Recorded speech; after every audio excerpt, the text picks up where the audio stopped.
The other company I was talking about that also predominantly services hospitals in the medical field, they had a delivery van. Not particularly big, commercial van, the whole thing going less than a mile an hour. Were involved in a fraudulent crash, have on camera that it was a fraudulent crash. The way New York's rules are written, his lawyer, and this is a nationally renowned defense attorney for the trucking industry, told him, you need to settle this. If this goes to trial, it's going to be even worse. Knowing it was fraudulent, on video, seeing that it was fraudulent, seeing that his driver was not responsible for the crash, they still had to, it was still in his best interest to settle the case. The settlement was well over $1 million. Who's inside? What's the move? Skye's in the room, bringing you through our culture point of view. If the matters, we're in the room. Okay, we're in the room with Zach Miller, the Vice President of Government Affairs for TANY, the Trucking Association of New York. Welcome to the floor, Zach. Thanks so much for having me, Skye. Love being in the room, love this location. Looking forward to the conversation. Yeah, fantastic. Now, I always see you running around, and a lot of people might also, too, whether it's at City Hall or up in Albany or at all these events we go to.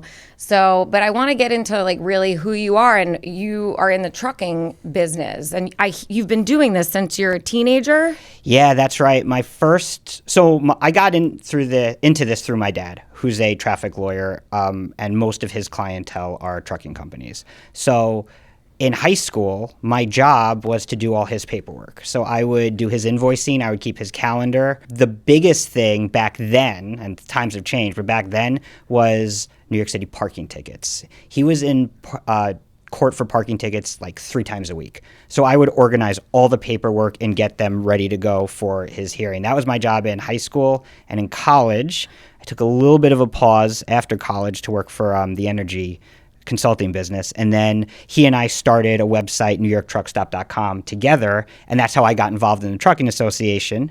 And then in the Trucking Association, I've had a lot of different roles. I created the Metro Region Government Affairs Committee. I served on the board, and now I've been on staff for almost 4 years now. So all in all, how many years are we talking? All in all, I would say... Since high school? I would say since I was 15 years old. I'm 40. I know I don't look it, but I am 40. So more than half your life? More than half my life, yeah. With the exception of 4 years working in energy, every paycheck I've gotten has been in the trucking industry in one way or another. So you must love it. I do love it. What do you love about it? There are a couple things I really love about it. First of all, when you've been in this industry as long as I have, you've met so many people, and they really are the salt of the earth people. They are the nicest human beings. I think in my entire career in trucking, I've met maybe 2 people who I would say are not great. So that's, the percentages are massively in favor of them being great people.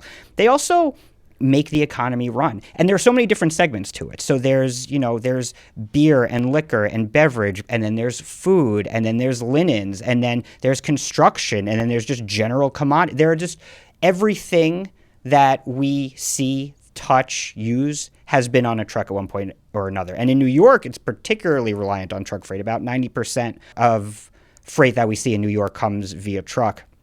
The national average is closer to 73%. So New York is heavily reliant on truck freight. We do everything. We're everywhere. These are the nicest people in the world. And it's also, they do things. They make things. They move things. It's really interesting day in and day out to be talking to people who just do things. I think so much of, and we understand economic trends and where things are going, but so many people their day is in front of a computer, in front of a phone, chronically online, I think. And in many cases, that's not a bad thing. That's where there's a lot of opportunity. But we can't forget that there's also opportunity in the physical world as well. And trucking, I think, is the perfect example of that. Yeah, in the physical world. I like that. So that was going to be my next question is the Trucking Association, you represent all these members, but when people think of the trucking industry, they might have a certain image of their head. So could you talk to us even over your experience working with the Trucking Association? What are these companies? What size are they? Who's running them? That's absolutely it. And so much of what we do is to, I think, break down those misconceptions. So first and foremost, we represent the industry in the state of New York. So what does that mean? So the majority of our members, about 70%, are what we would categorize as trucking companies. And that is as small as a single unit owner-operator all the way up to national carriers. But the bulk of our membership are small and mid-sized companies, about 20 to 40 trucks. And for the most part, they're still family-owned and operated, multi-generational. These are those solid family businesses that make investments in their communities, that provide valuable services for their customers. That's the bulk of who we represent. Then there's another portion of our industry that we categorize as industry service providers. So those are insurance, and I know we'll talk about that later, legal services, truck rental and leasing companies, truck sales, and what we've seen a huge increase of over the last 10 years or so are service providers specializing in safety, technology and education, and sustainable technology and education. So the industry has made incredible strides to become as safe as possible and as sustainable as possible. And so I think that's something that people may not understand. They may not see how much goes into the safety and sustainability efforts of these trucking companies. Even these trucking companies that are incredibly small, that have 5 trucks, that it was started by maybe a guy and his wife, or started by grandpa, whatever it is, these companies are making investments in safety training and sustainable technologies, and people don't quite see that. And it's great for me. It's great to see that. It's great to make some of those connections. It's great to have conversations with somebody who'll reach out to me and they'll say, "Hey, I saw you speak at a conference. I really help companies reduce their need to idle the engine when they're performing their services. How do I get involved?" And I say, you join TANY, you come to these conferences, you meet these companies, you build these relationships, you earn that trust, and then, you'll be able to get in with some of these fleets. So it's like you're building a community around that's exactly what the it is. trucking world. It is totally a community. And the thing that, it's so funny, so many of my friends, particularly when I was in my late 20s and early 30s, work in various industries, and they were always amazed at how accessible the trucking CEO is. The CEO of a trucking company, they've been working there their whole life. This is what they do. A lot of times they get in the truck and they deliver loads when the driver is sick or when they're short-staffed, whatever it is. They're accessible people. You can reach them. You can have real conversations with them. You don't even realize the education you're getting from just business management from talking to these people. And it's one of my favorite things about what I do on a daily basis, and it's something that I wish more people had the opportunity to experience. Can you give some examples of some of these member companies? Because even it's hard to picture the size and the breadth and the scope or where they're from around the state. Completely. And I would say you mentioned, going to Albany, coming back to the city. We're all familiar with the Thruway corridor. And I think there's a lot of freight activity along the Thruway corridor throughout this state. So we have amazing membership in Buffalo and Rochester and Syracuse and in the Capital Region and downstate in Westchester and the 5 boroughs and Long Island. So it really does spread the whole state. The bulk of our membership, when you say who do you think of when you think of your members, your trucking companies?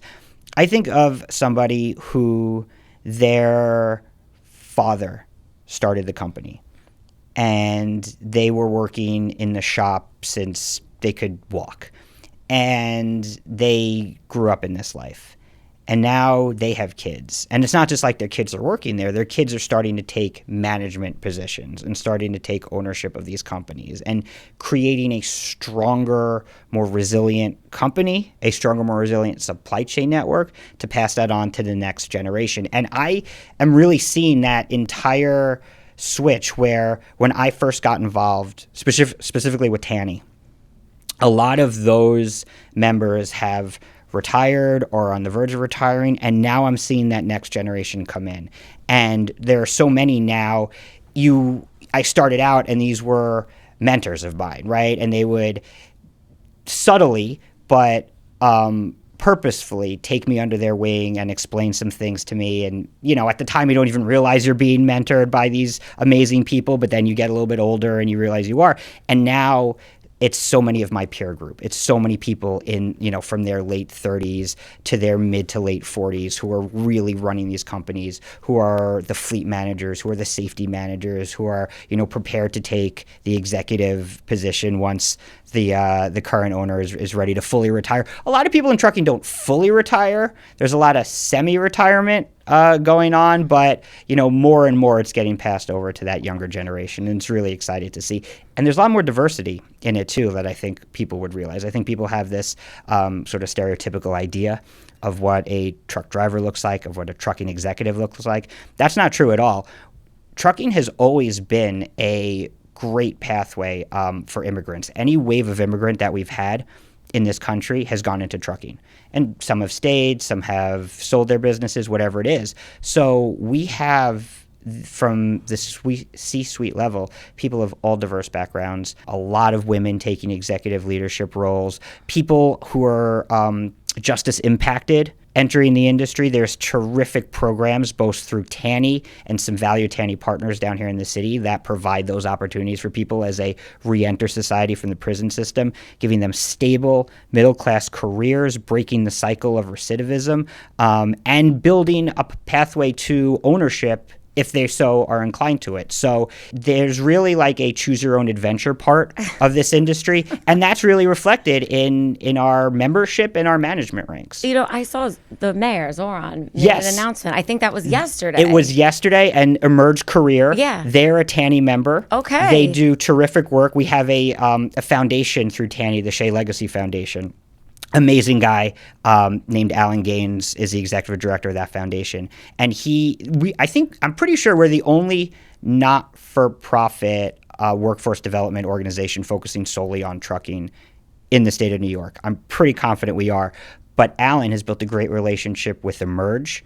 And so we're really excited about what the mayor announced yesterday, what that possibility could look like. We have a truck driving simulator on a trailer that travels across the state to do trainings and refresher courses and career fairs to get that younger generation really excited about trucking.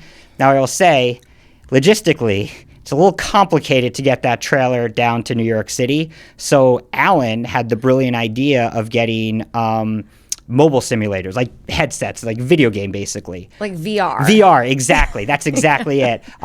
So he's come down to New York with the VR headsets and is starting to engage in, the New York City public schools with that. It's fantastic. And it is always exciting when you hear, somebody of the mayor's stature say, hey, we're looking for workforce development, and CDL is such a great opportunity. Right. No, that stuff The is music commercial to my driver's ears. license. Yeah, It's fantastic. Yeah, that is fantastic. that is fantastic. So what's like right now is it when we look at New York State, it's budget season, and that's what everyone's up in Albany. They're doing their lobbying, they're doing their messaging, they're talking to legislators, they're talking to the governor's office about what's going to go into the budget, what's not going to go into the budget. So when it comes to the Trucking Association, I would imagine auto insurance. That's a humongous deal. I did an affordability pop-up 2 times, once in Somos, Puerto Rico, once up in Albany during caucus weekend, and everyone was coming out. And a lot of legislators, I was asking, what does affordability mean to you? What can you do in your capacity? You as a state legislator, you can't change the price of groceries. You can't change the price of rent, but you can legislate about insurance. That is state regulated. So I know that the governor has been doing a big push on this. I've seen some of her funny Instagram videos where she's at the used car shop and doing this dance with the, what I'm talking about? The wavy arms guy. Arms guy. And she's done like a few funny things, the Hot Wheels ad. So how does this idea of insurance costs, I can imagine it hits the trucking industry. How does it play into you? It is our biggest issue right now in the state. It is the primary focus of Albany. Really appreciate the governor taking leadership on this. This was not easy to come by, but I think it shows, and you talk about this all the time, about being in the room and breaking down barriers, and it's not about Democrat or Republican, it's about serving the people. This is a perfect example of what that looks like, because what the governor did over the last year or so was really barnstorm the state, as she used to do when she was lieutenant governor, and talk to all these people, regular people at a diner, which I know she loves to talk about, business groups, chambers of commerce, your 7-fleet trucking company that's in the middle of nowhere. But of course, being the governor, she knows exactly where it is. And just listening, hey, what is affordability? What are some of the challenges? What are things we could do to help with? Because you're totally right. There are things that the state of New York cannot do. But this is absolutely one that was raised by so many different people that she said, I'm going to take a look at it. I'm going to figure something out. She worked really hard with her team to come up with what would be the best package of proposals. And she made this a focal point of her executive budget. And so we're really, really appreciative of that. New York is absolutely an outlier when it comes to the cost of commercial auto. It is incredibly expensive in the state. New York is the number one state in the nation for what are called nuclear verdicts. So we have more cases pending in New York where the verdict is over $10 million and more awards given. And that has sent the cost of insurance skyrocketing. Mm-hmm. So what used to be maybe $4,000 to $6,000 to $8,000 to insure a truck in New York, over the last 5 years, it's more than doubled. The average is double, but we know there are many that it's more so. So now you're looking at $12,000 to $20,000 to insure per truck to insure it. And as I mentioned earlier, the investments we've made in safety have been absolutely incredible. This industry has never operated safer than we are now. And some of it, we have to give credit, honestly, to where we're sitting right now. Vision Zero started in New York City under de Blasio. We know that, and I sit on these hearings all the time at City Hall. We know there's a lot of back and forth between DOT and the council about how successful it's been and what they want to continue to see. That's all well and good. What I know for a fact is the industry standard is Vision Zero right now. So every single trucking company has a mentality of what do I need to do to prevent serious crashes and fatalities? Mm-hmm. That is the industry standard right now, and that is the metric I need to know that Vision Zero is successful. And I'm seeing those investments in our fleet. Yet, that is not showing up when it comes to the cost to renew insurance. And so it is the second largest cost behind payroll for trucking companies in the state of New York. That is not the case in other states, and I'm including Northeast states. I know there's a lot of talk about some red states and what they've been doing. I'm talking about the Northeast corridor.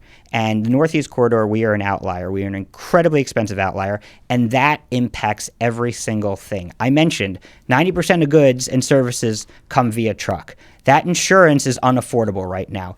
There is a straight line between what a trucking company has to pay to insure that truck and what you're paying at the store or online, wherever you're making your purchases. And I know economists love to talk about, well, if you increase a toll by X percentage, how much of that is going to get to the end user? Is it something they're actually going to feel? If we're talking about 5-6 cents on top of what they're already paying, is that something they really feel? That's for the economists to decide. That's really between, different theories on that. Insurance is not that. Insurance is not some, toll surcharge or some parking surcharge. Insurance is a massive fixed cost that is accounted for every single contract that trucking company is going to have over the course of a year. So, you mentioned like the Northeast and different states comparatively, and you're saying New York is an absolute outlier. Mm-hmm. Why is that the case?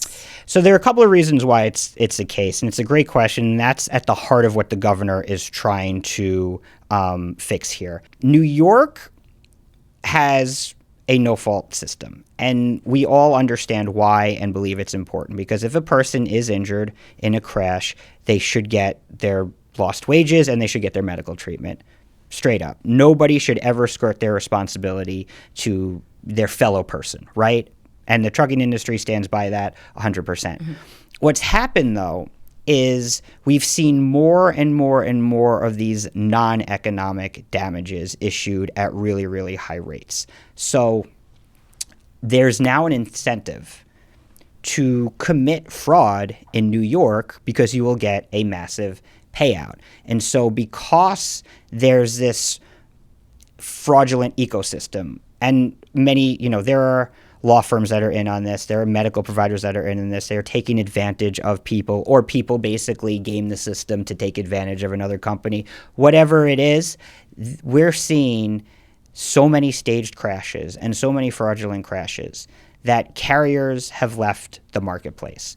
So it is not really economically feasible for insurance companies to write policies in the state of New York. The market has been absolutely decimated. For commercial, there are maybe on paper 8 companies that will write policy, but in practice, once you clear every check that you would need, in practice there are really only 2 or 3.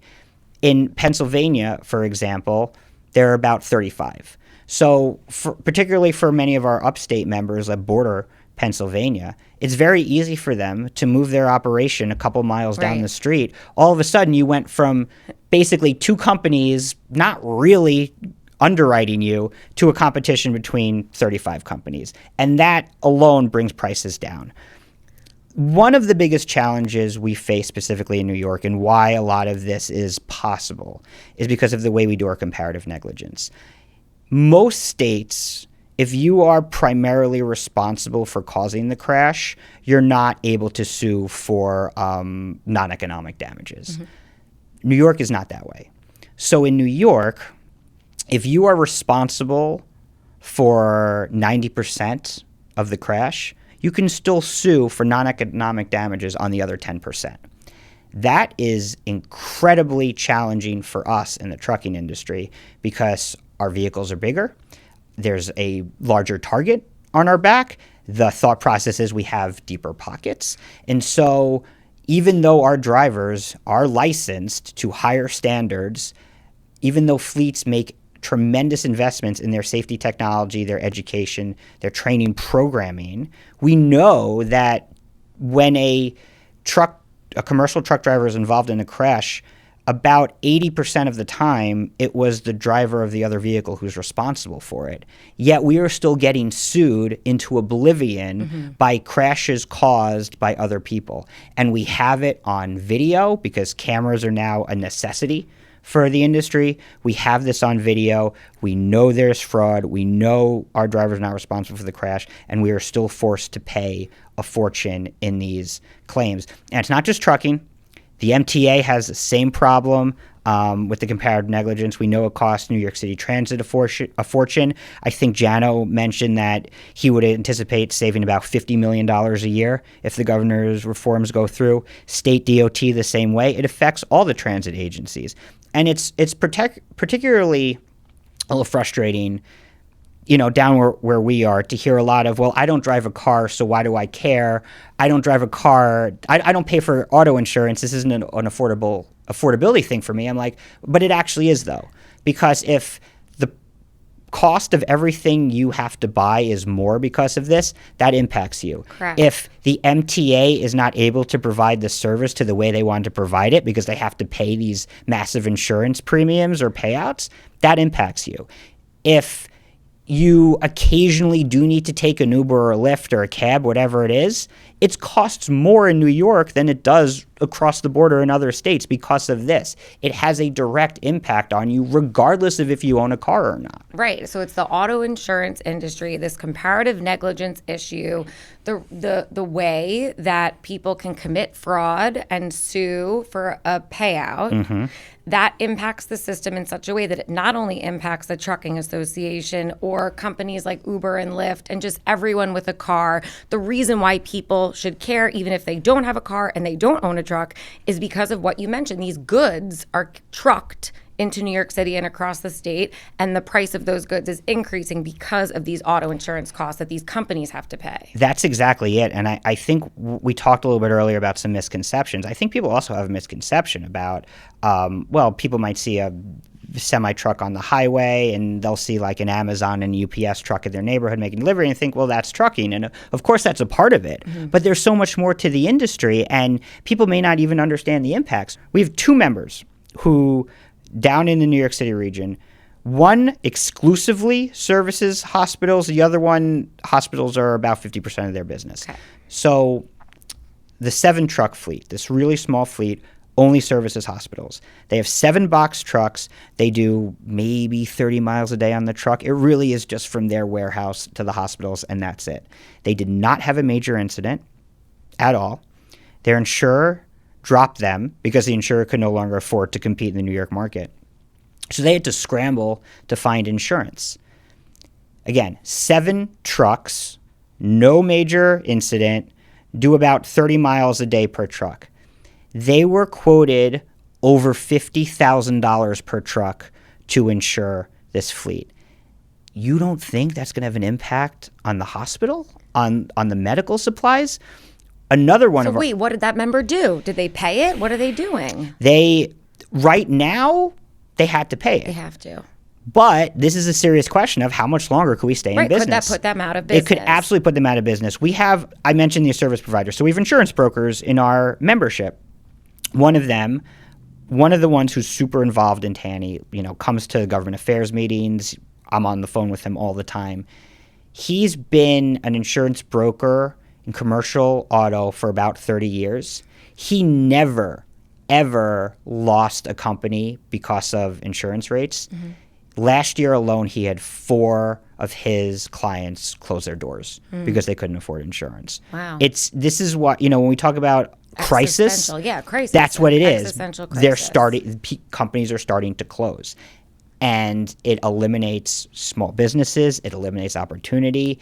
It, drives down competition, drives up prices. It's a massive, massive problem. And then on the fraud side of it, the other company I was talking about that also predominantly services hospitals in the medical field, they had a delivery van. Not particularly big, commercial van, the whole thing going less than a mile an hour. Were involved in a fraudulent crash, have on camera that it was a fraudulent crash. The way New York's rules are written, his lawyer, and this is a nationally renowned defense attorney for the trucking industry, told him, you need to settle this. If this goes to trial, it's going to be even worse. Knowing it was fraudulent, on video, seeing that it was fraudulent, seeing that his driver was not responsible for the crash, it was still in his best interest to settle the case. The settlement was well over $1 million. Because that's the way the law is Because written? that's the way the law, because they knew that if they took this to trial under New York's current laws, they would get an even bigger payout. And that would really put him out of business. It's awful. Terrible. It's absolutely awful. And these are the things that our members and the industry at large are dealing with every single day. Yeah, so a story like that member, you take them up to Albany to share their story. How do you get that kind of a story out there so that it resonates with some of our lawmakers? That's exactly what we did. We had our lobby day last week. We had the largest turnout we have ever had for our lobby day. And everybody was telling their stories about why this is an existential crisis for them. And that includes CDL schools. We have members that run CDL schools. We talked about workforce development. We talked about Emerge Career and the amazing things that are going on. They had to reduce the size of their classes because it was more expensive for them to insure their training vehicles. And so there's something right there that people don't think about. They're just like, okay, well, no one's really thinking about the schools or the workforce development aspect of it. Well, a member went up to Albany and said she had to reduce the amount of trucks that they're able to use to train, so there are less people being trained. We have truck salespeople that were there, and they were saying, more and more of our customers are calling us from outside of New York. So we're driving a little bit more along the Northeast corridor to make these truck sales.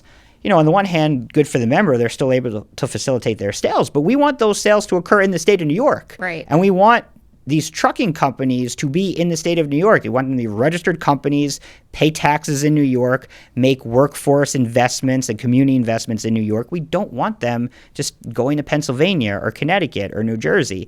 And this is the impact overall, not just the person who's operating a fleet out on the road. And I know this is the hot button issue right now because we're going into budget season and it's on the mind of our legislators and the governor. But how long has this been going on for? It's a little bit like the frog in the water where you slowly. Oh yeah, that's one of my favorite quotes. It's been kind of like that for a bit.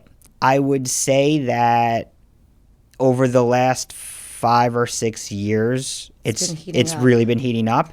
And part of that reason is because of the economic model of litigation. And one thing we didn't talk about yet is there are now investment companies that are funding litigation, and they're not disclosing it. So there's third-party litigation funding. And so what'll happen is they'll basically buy out the person who was involved in the crash and without telling anybody.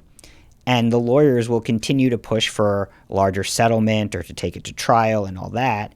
And the jury doesn't know that this is being financed by a third party. The judge doesn't know this is being financed by a third party. Everybody thinks that they're, doing what they feel is right by a person who is injured in a crash, when lo and behold, that person was bought out a long time ago. All the revenue is going to this investment firm, and nobody knows about it. So question on that, because, when I've spoken about this issue of affordability and auto insurance that's come up over the last couple of weeks, I hear there's pushback from the trial lawyers.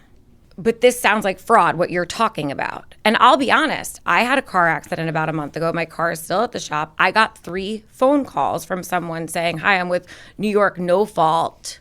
Do you need an attorney?" And I said, I don't need an attorney. But now that you're saying this, I almost want to retrace those phone numbers and see who's calling me. I mean, that's fraud. It absolutely is. And it's if you're involved in a crash, it's a terrible thing. It's whoever was responsible, it's a terrible thing. If you're injured, even more so. And a person deserves to be compensated for that. They deserve any wages that they missed. Of course. Any medical, they 100%. Yeah. 100%. The problem is there's a mentality going around that's basically like, if you're in a crash, you won the lottery. That is a problem for society. That is a problem for the state of New York. It creates a very, very bad system. And I think we're starting to see that, where first and foremost, it's, are you okay? Do you need anything? What can we do? Versus, well, you're entitled. You have to take this company for all it's worth because it's their fault. It really is a shame that that's kind of where we are as a society. In school, I took a law class, and the professor's joke was basically, when I was growing up, Sue was a girl's name. Now it's a mentality. And it's like, the beautiful part about the governor's proposals is people who are injured will still get their compensation. It's about those non-economic damages. It's about that mentality of you're entitled to take them for all they're worth. So who's against changing this? Who is the challenger to reforming the auto insurance industry in New York right now? Certainly the trial lawyers. They've been very vocal about pushing back on this. I do think there are members of the legislature who are not sure. I think there are members of the legislature who hear everything that we've been saying, who hear what other business groups have been saying and are taking it to heart. And they're listening to trial lawyers, and they're probably saying, I see a little bit of both of your points. Maybe we can meet somewhere in the middle. I think at the end of the day, though, the thing that's really starting to creep into the legislature that is important is this notion that this isn't really going to do anything for affordability. That people, yes, are all concerned about affordability, but it's like you say, how do we get grocery prices down? How do we get rents down? How do we really attack those bread and butter type of issues that my constituents are calling about? They're not necessarily calling and complaining about the insurance, or at least not in the way they're complaining about these other things. But when you look at how big a crisis this is, and when you look at how by enacting these reforms, you'll have stabilized the marketplace and you'll allow more competition, you will eventually see results. And it's true, if these go into effect, it's not going to be a snap your finger cost reduction. but you'll have built a far more sustainable New York, a far more sustainable economy, a better marketplace to do business, while still making sure that anybody who is injured gets the compensation that they're entitled to. And I do think that's what the legislature really needs to take a look at, where the trial lawyers have a vested interest in keeping the status quo. That may not necessarily be doing right by people who are involved in these crashes, because they will be protected. Under these reforms, they will absolutely be protected. And let's be honest, New York is not the only state in the country where there are massive litigations, where there are, billboards all across highways, where people who are injured in crashes bring litigation. This happens all across the country. That's not going away. I would love if there are some federal policies that reduce that, but that's not going away. What's going away is the absolute inequitable system that we have here, the system that incentivizes fraud, that incentivizes criminal behavior, that doesn't even account for safe driving, where if you're driving a tractor trailer and you're a professional driver driving a tractor trailer in very, very difficult road and climate conditions, and somebody causes a crash with you, and they were 99% responsible for that crash, and it's your reputation that gets ruined, and it's your company that gets ruined, that's just wrong. Right. That's just straight up wrong. And that's what we need to be addressing here in New York. What are you going to pay attention to over the next 2 weeks as the budget's being developed? We're going to really make sure we reinforce to the legislature why this is so important. So we have our members reaching out to their elected officials. We want to make sure this is hyper-local. We want to make sure that they're hearing from people in their district how this actually impacts your district, your constituents. So we've seen tremendous outpouring of support from our membership in reaching out to the legislature. We will be putting information out there a little bit more specific about some of the examples I spoke about, where the companies are going to give their own testimonials, and so that the legislature is able to hear from them specifically. They'll give their name, they'll give the company name, what it is they do, and why this is so crucial for them. Mm-hmm. And I think the other part of this is to just constantly remind the everyday person as well how this impacts you, because that, I feel like that is also lost in the discussion, right? We're talking about budget negotiations and what are the Assembly and the Senate and the governor and what are their priorities and how are they going to hammer this out. And at the end of the day, there's a real opportunity here for you who does go to the grocery store or the pharmacy or had, needed medical care, ordered something online, and you're a little concerned about what those prices are. Again, I can't tell you that a snap of the finger and it's going to go down, but I can tell you that we will bring more stability to the marketplace for the long haul. That is a pun intended, if we go ahead and enact these proposals. More trucking puns. Okay, well, I'm glad we spoke about this. Like I said, this issue of affordability has been on everyone's minds. It was like the word of the year, I think, going into the election last fall and into the beginning of this year, as our favorite legislators do the good work that they do for the people, our public servants. And this really paints a big picture, a full picture of what the story is when it comes to auto insurance fraud in the industry and how it impacts these trucking companies that are not massive companies all the time. Sometimes they're multi-generational family businesses with just 7 trucks in their fleet that are just being placed out of the market because of the cost of the commercial insurance. That's exactly it. And if I could just make one last point on that, because that was so well said. And even if you see a particular name brand on the back of a truck, so many of these trucking companies use small businesses to contract with to do some of these routes. And that is such a huge point of entry into the industry right now, is being able to buy a route in mostly last mile and urban freight, to buy these routes and to grow a business. And the point of entry to start a trucking company, though it's not cheap, it is less than starting so many other companies, particularly, physical companies. So the opportunity is there. And I think people have this image of, oh, well, I know that brand.